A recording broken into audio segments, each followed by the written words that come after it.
Assalamualaikum warahmatullahi wabarakatuh, saudaraku seiman. Muawiyah bin Yazid mengundurkan diri tanpa menunjuk seorang pun sebagai penggantinya.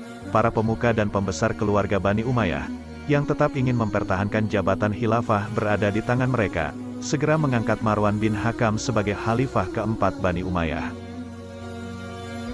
Sebagian besar penduduk Yaman yang berada di wilayah Syam, menyatakan berada di pihak Bani Umayyah, termasuk di antara mereka Husain bin Al-Namir, panglima perang yang pernah memimpin pasukan untuk menyerang Abdullah bin Zubair di Makkah. Dengan demikian, kendati tak mendapat dukungan dari wilayah Hijaz, Irak, dan bahkan Mesir, tetapi dengan dukungan sebagian penduduk Yaman itu, pihak Bani Umayyah mendapat kekuatan yang tak bisa diabaikan. Marwan bin Hakam bukanlah sosok baru dalam catur perpolitikan kala itu. Sebelumnya ia pernah menjabat penasihat Khalifah Utsman bin Affan. Pengaruhnya tidak kecil terhadap kebijakan kepemerintahan. Tak sedikit kebijakan yang ditelurkan kental aroma kekeluargaan.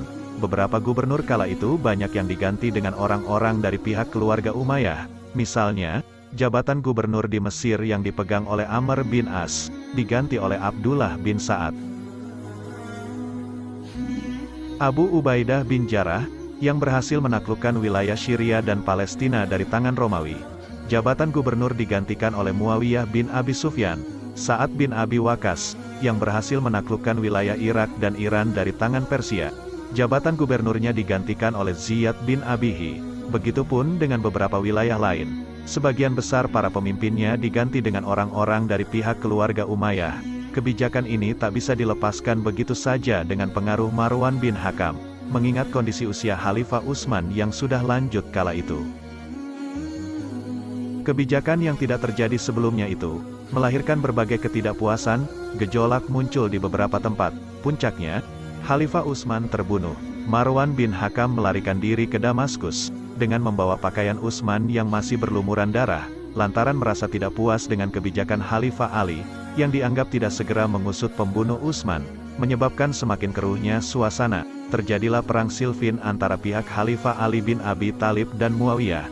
Dari sana lahir kelompok Khawarij, yang merasa tak puas dengan kedua belah pihak, serta berniat membunuh Ali bin Abi Thalib, Muawiyah bin Abi Sufyan, dan Amr bin As, yang dianggap penyebab segala kekeruhan. Khalifah Ali terbunuh. Hasan bin Ali, yang hanya menjabat khalifah selama beberapa bulan, menyerahkan jabatannya kepada Muawiyah. Pada masa inilah, Marwan diserahi jabatan gubernur untuk wilayah Hijaz, yang berkedudukan di Madinah. Begitu penduduk wilayah Hijaz menyatakan dukungan kepada Abdullah bin Zubair, Marwan melarikan diri ke Damaskus. Dengan demikian, sosok Marwan bin Hakam tidak begitu diterima oleh para sahabat dan tabi'in kala itu. Bahkan, beberapa ahli sejarah seperti Az-Zahabi, seperti dikutip Suyuti dalam Tarikhul Khulafanya, tidak memasukkan Marwan sebagai khalifah. Pertentangan antara pihak Abdullah bin Zubair dan Marwan bin Hakam mencapai puncaknya pada Perang Marjurahid yang terjadi pada 65 Hijriah. Pada peperangan ini pasukan Abdullah bin Zubair mengalami kekalahan cukup telak. Penduduk wilayah Mesir dan Libya yang semula berpihak kepadanya, mengangkat bayat atas Marwan. Namun wilayah Hijaz, Irak, dan Iran tetap tunduk kepada Abdullah bin Zubair. Dengan demikian, pada masa itu wilayah Islam terpecah menjadi dua khilafah. Daerah Hijaz dan sekitarnya termasuk Makkah dan Madinah, tunduk kepada Abdullah bin Zubair. Sedangkan wilayah Syria berada dalam kekuasaan Marwan bin Hakam. Untuk mengukuhkan jabatan khilafahnya, Marwan bin Hakam yang sudah berusia 63 tahun itu mengawini Ummu Khalid, janda Yazid bin Muawiyah. Perkawinan yang tidak seimbang itu syarat dengan muatan politik. Dengan mengawini janda Yazid, Marwan bermaksud menyingkirkan Khalid, putra termuda Yazid dari tuntutan khilafah. Dalam suatu kesempatan, Marwan sempat memberikan ejekan kepada Khalid dan ibunya. Akibatnya fatal. Ummu Khalid menaruh dendam yang luar biasa. Pada suatu kesempatan, ketika Marwan mendatanginya, bersama para dayang, Ummu Khalid mencekik Marwan beramai-ramai. Marwan meninggal pada usia 63 tahun.